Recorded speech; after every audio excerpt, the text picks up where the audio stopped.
operação realizada com sucesso. Tivemos a inclusão dos caminhões pelo governador Geraldo Alckmin. Logo depois do massacre do Carandiru, a gente teve a eleição do governador Mário Covas, naquele momento muito comprometido com uma pauta de direitos humanos. E ele começa a remodelar o sistema penitenciário, tendo a implosão do Carandiru como o objetivo principal. Nesse meio tempo, Mário Covas faleceu. Quem assumiu foi o seu vice, Geraldo Alckmin. Quando o Geraldo Alckmin assume, aumenta a intensidade desse encarceramento. Começou a criar um mundo novo atrás das grades. E quem começou a ser preso, principalmente, foram negros e pobres dos bairros vistos como violentos. Esse era o foco da atenção da Força da Segurança Pública. A gente tem mais de 200 mil pessoas presas em situação provisória. Então elas estão cumprindo uma pena de prisão por um crime ao qual ainda não foi imputado de fato a culpa a elas. O PCC é um dos filhos, dessa omissão do Estado. Eles organizam esse mundo que as pessoas preferiam fingir que não existe. E são justos com as pessoas que estão convivendo no buraco que eles vivem. E por isso que as pessoas respeitam o PCC também. A história mostra que o crime organizado se consolidou e se fortaleceu dentro da prisão, porque o Estado é o primeiro a descumprir a lei de execução penal. O Estado é o pai das facções criminosas, é o cúmplice.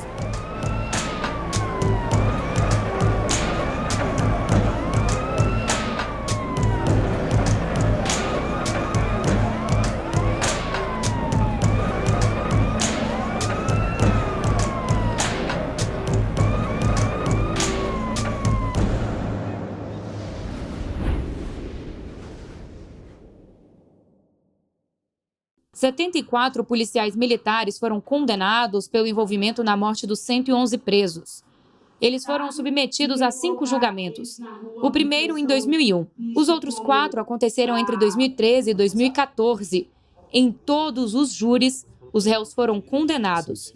As penas foram de 48 a 624 anos de prisão. A defesa dos réus entrou com recurso e até hoje nenhum policial chegou a ser preso. É desmoralizante, 111 pessoas mortas. A justiça simplesmente não soube como lidar com isso. Não soube como investigar, não soube, o Ministério Público não soube como acusar, não poderia ter uma punição coletiva. Esse foi um dos argumentos que contestaram a decisão do júri, Como é que você condena vários policiais ao mesmo tempo se você não consegue individualizar a responsabilidade de cada um? A própria corporação, as pessoas participantes do massacre, se acordaram numa lei do silêncio e modificaram completamente a cena do crime, deram depoimentos muitas vezes claramente falsos e mesmo assim nenhum tipo de punição foi feita, A gente olha para trás e fala, bom, o que aconteceu depois disso? A principal facção do país foi formada com argumentos para juntar os presos e para os presos irem contra o sistema. Um grupo de presos se organizou lá na Casa de Custódia e Tratamento de Taubaté. E lá tinha tortura, tinha presos que não tinha visita há 6 anos. Acontecia assim uma série de abusos, não só contra os presos, mas também contra os parentes dos presos, que não tinha nada a ver com a situação deles. Eles já estavam cansados desses maus tratos e o massacre do Carandiru, uma carnificina, foi a gota d'água mesmo para eles. Então eles acabaram com violência sexual, eles proibiram o uso de crack, porque provocava muita morte. Foi assim que o PCC cresceu, se fortaleceu e conseguiu a simpatia da população carcerária, porque o Estado não oferece um papel higiênico para o preso, não oferece um sabonete, não existe banho quente, é banho frio, muitos presos têm tuberculose. Então o Estado é o primeiro a descumprir a lei e o crime organizado ajuda todo esse pessoal. O Estado meio que terceiriza de forma velada essa gestão interna dos presídios, E o PCC cresce pelas brechas do sistema, como eles próprios falam, E se aproveitam dessas brechas para se fortalecer.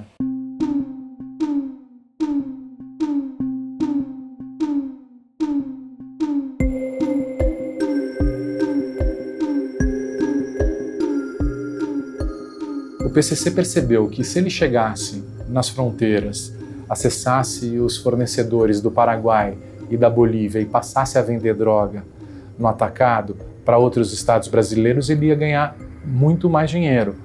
E ele venderia droga sem precisar dominar territórios, porque ele vai vender drogas para o traficante varejista que é nascido no lugar e que vai ter todos os pepinos e problemas de vender naquele território sujeito a prisões e violência policial e tudo mais. Eles conseguiram estabelecer as regras, os protocolos, os prazos de contrato. É uma agência reguladora do mercado de drogas.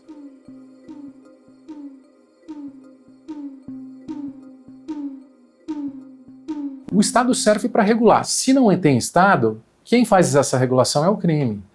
E como é muito lucrativo, sempre vai ter alguém para entrar. Quem está na cena criminal, do lado de fora, ele sabe que em algum momento ele vai passar pelo sistema penitenciário. E quando você cai no sistema penitenciário, você vai viver sob as regras do PCC. Aí sim eles dominam. A maioria dos chefes está presa, né? E é da prisão que eles organizam os negócios do lado de fora. Dali ele coordena tudo, o tráfico de drogas, manda mensagem, se quiser mandar matar alguém, ele tem acesso a tudo isso. Por que que tem? Como é que entra tudo isso na prisão? Quem explica isso? As pessoas imaginam que o sistema penitenciário é um buraco negro que você joga as pessoas criminosas e o problema se resolve. O que as pessoas esquecem é que esse mundo tem todas as ligações com o lado de fora.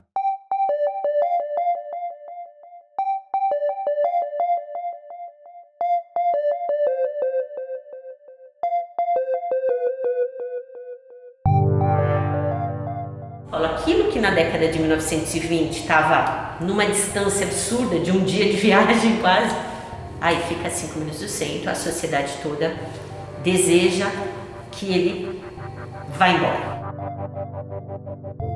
5 pavilhões foram implodidos em 2002 e 2 pavilhões ficaram na sua estrutura. O projeto da instalação do parque, que é de 1998, é um projeto que realmente pensava em requalificar, mas sem essa perspectiva de transformar num lugar cercado. É justamente da apropriação do povo, né?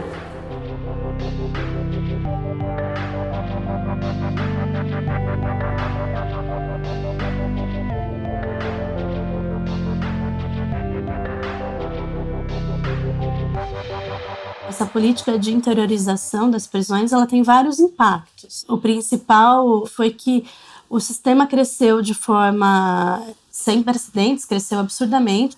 E outra consequência também que a gente pode falar é o impacto na vida das famílias, né? Porque boa parte dessas pessoas, elas são da Grande São Paulo, né?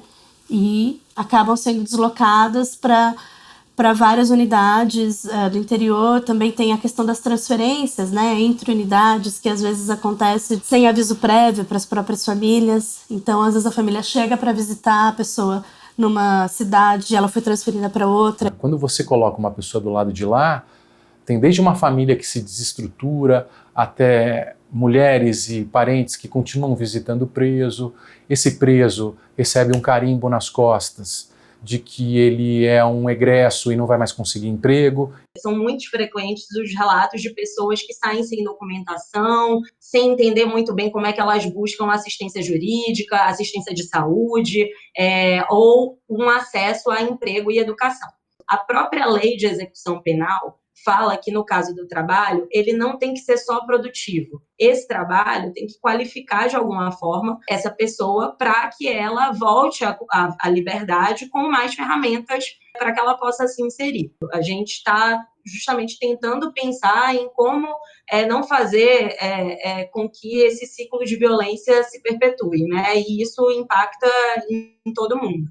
Dentro da prisão, você acaba se situando o que você quer ser para o futuro. Se tornar um PhD no crime ou trilhar pelo caminho da transformação. A arte foi o nosso caminho, mas existem vários outros caminhos, que pode ser o esporte, que pode ser a literatura. E aí você começa a pensar também nas outras pessoas, no seu próximo, e aí você vai contribuir para essa transformação, essa mudança. Esses dias na TV vi um pique esbravejar que quem rouba não tem jeito, tem a índole má. Disse mais que pobreza não é motivo pra roubar e cada qual tem a sua cruz pra carregar.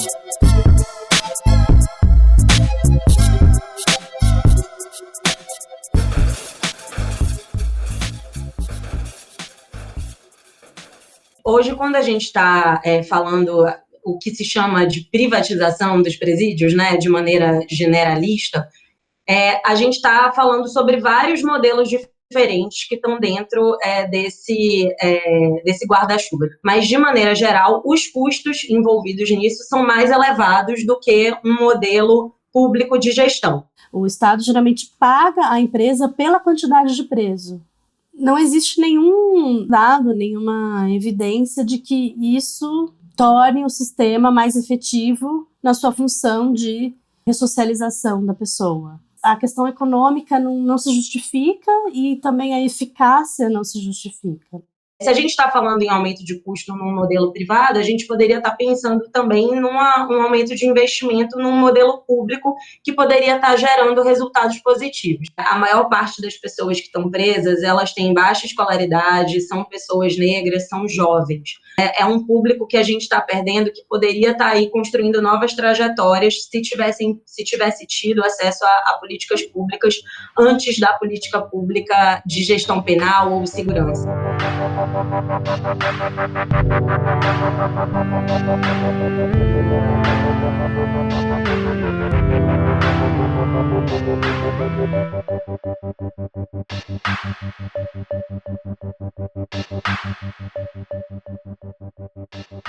Hoje a gente tem um sistema de segurança pública que funciona basicamente da seguinte forma: você tem as polícias militares nas ruas fazendo o trabalho ostensivo e as polícias civis que fazem o trabalho investigativo dentro das delegacias. O que a gente vem assistindo aqui em São Paulo e em outros estados do país é que você tem uma polícia militar mais empoderada e mais equipada nas ruas para fazer o trabalho ostensivo, e as polícias civis estão cada vez mais sucateadas, com dificuldades estruturais de fazer um trabalho investigativo. Bons processos, quando feitos, bem embasados em provas, tanto periciais quanto testemunhais, são processos que ensejam melhores julgamentos e que, portanto, permitem que, sim, pessoas que são primárias, que foram presas por pequenos ilícitos, não precisem cumprir suas penas em presídios. Nós não temos uma polícia civil devidamente aparelhada e capacitada, preparando um bom inquérito policial. Dentre as principais consequências que isso gera é que a principal entrada do sistema prisional é pela prisão em flagrante. A polícia militar faz as prisões em flagrante, então ela vê o crime acontecendo ali naquele momento, autua a pessoa, leva para a delegacia e essa pessoa entra no sistema prisional. Por isso que a gente tem esse baixo percentual de pessoas respondendo por crimes contra a vida. O crime de homicídio ele demanda essa investigação, que as polícias civis não estão tendo condições de fazer, né? Por uma série de fatores. Acho que ainda tem muito o imaginário de que a prisão é um lugar de homicidas, latrocidas, pessoas violentas. E não, né? A gente está falando de um perfil muito específico de população de presos que não necessariamente cometeram crimes violentos. Boa parte dos crimes já tem os inquéritos arquivados por falta de provas e uma sensação de impunidade por parte da população, o desejo de que a polícia militar, de fato, de preferência, já haja matando. A polícia militar, que é a que está ali na linha de frente, é como que aquela que tem que resolver o problema, e não tem. Eu acho que a ideia da responsabilidade no nosso sistema é muito delegada às polícias, como se nós não fôssemos todos responsáveis, de alguma maneira, pela sociedade em que nós vivemos. Eu acho que o Estado não tem o mínimo interesse em resolver o problema carcerário no Brasil. Quanto mais violência tiver, quanto mais assalto, latrocínio, tráfico tiver, mais eles vão ganhar dinheiro mais eles vão ganhar adeptos, eleitores, com esse discurso de bandido bom é bandido morto. E hoje você tem assim um número grande de deputados que defendem o encarceramento em massa, tem que prender todo mundo. O fato de termos passado para a democracia não significa que o sistema judiciário se democratizou. Geralmente nós esquecemos o judiciário. É o judiciário que valida essa política frenética de condenações por bagatelas, por roubo de arroz, feijão.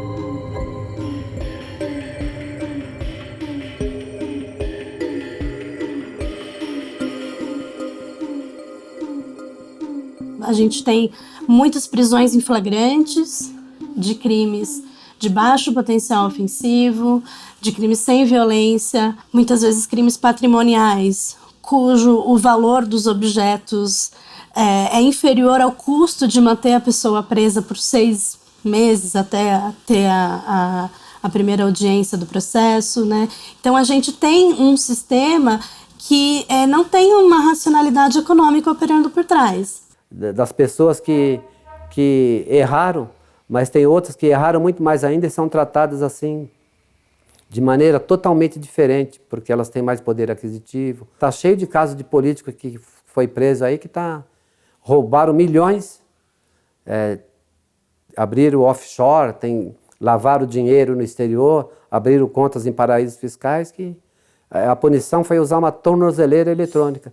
E, enquanto que aqui no meu bairro está cheio de menino aí que foi recrutado pelo tráfico e está apodrecendo na prisão aí porque foi pego com 100 gramas de maconha. A sociedade não faz vista grossa para aqueles que ela elegeu e que colocou como seus representantes no Congresso Nacional e que não correspondem às suas expectativas. O Estado errou em inúmeros momentos. Erra e errará. E comete crimes, quiçá, mais hediondos que o próprio indivíduo que foi julgado pelo sistema de justiça. Então, a grande questão ética do sistema de justiça é aquele que aponta o furtador, o roubador, vem definindo esse indivíduo como furtador, como se ele fosse alguém que se sustenta do furto. Roubador, como se fosse alguém que se sustenta do roubo. Uma vez que a pessoa vai presa, ela passa a ser definida em toda a sua existência por aquele erro. Ela passa a ser catalogada por aquele erro. E é como se a sociedade precisasse lembrar que aquele não é um indivíduo tal, a pessoa tal, mas sim um egresso, um ex-detento, uma ex-detenta, quando aquilo, na realidade, tornou-se apenas um momento de sua existência.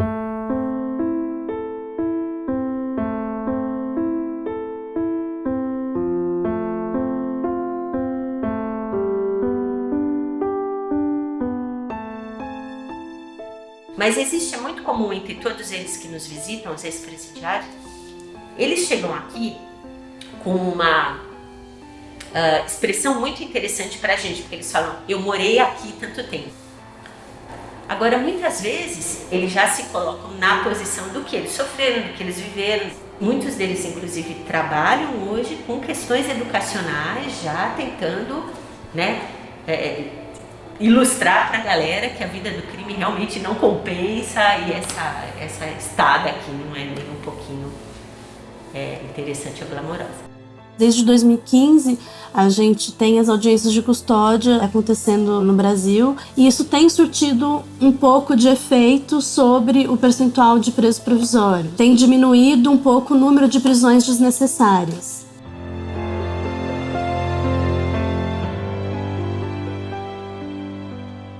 É comum numa audiência de custódia que o policial que fez o flagrante permaneça na audiência de custódia, ao lado da pessoa custodiada. Então, na frente da autoridade policial que fez o flagrante, a pessoa teria que dizer, olha, ele me torturou, ele me bateu. É muito difícil dizer isso na frente do próprio policial, que talvez conheça o lugar que a pessoa mora, a família, e a pressa com que essas audiências são feitas duram minutos cada uma. como que uma audiência de minutos pode dar ao juiz ou à juíza a devida informação do que aconteceu ali? É possível fazer valer outras formas de punição que não o encarceramento, né? A lei brasileira prevê penas alternativas à prisão, mas que se tornaram exceção e não a regra. Então, formas alternativas, as chamadas justiças do diálogo, conciliação, mediação, justiça restaurativa, são caminhos a serem inseridos nas escolas, na justiça civil para resolver casos de família e cada vez mais na justiça criminal, por que não? O Brasil praticamente não tem essas formas, essas justiças do diálogo na área criminal. Então, se a gente não tiver uma sociedade civil mais organizada, um poder público mais proativo, a prisão vai continuar aparecendo como a solução, ainda que a gente saiba que fracassada, né? A gente tem que pensar quais são os benefícios, né, que isso, em termos de aumento de níveis de segurança, a gente teve, né, proporcional, e pensar que a conta, tanto do ponto de vista humano quanto do ponto de vista econômico, ela é dividida entre todo mundo. Sempre tem o dobro de presos para a quantidade de vagas, então vão se construir mais novas prisões, só que a engrenagem vai continuar rodando. Então a gente tem que parar de tratar a prisão como um lugar de exceção. A prisão, ela é mais uma instituição que mortifica as pessoas. A polícia mata nas ruas, a prisão mata no cárcere. Só que o primeiro comando da capital se articulou para dar uma outra resposta. Eles não deixam de ser delinquentes, mas eles assumem a delinquência. Isso é resultado da prisão. Já está na hora de discutir quem deve ser preso e quem não deve ser preso. Alguns crimes, desnecessariamente, estão levando a encarceramento de pessoas que poderiam estar próximas da família, da sociedade, não ameaçariam a sociedade e teriam uma capacidade de ressocialização muito melhor se estivessem do lado de fora. Não que elas não fossem punidas, eu acho que tem que haver punição, mas um outro tipo de punição mais inteligente, que não envolvesse tanto dinheiro e que não piorasse essa pessoa e não colocasse um carinho para que ela nunca mais conseguisse um emprego. A prisão já não ressocializa há muito tempo, acho que eu nem sei se ela algum dia ressocializou, né? Porque uma vez que você passa pela prisão, você adquire um estigma que você vai carregar para o resto da sua vida.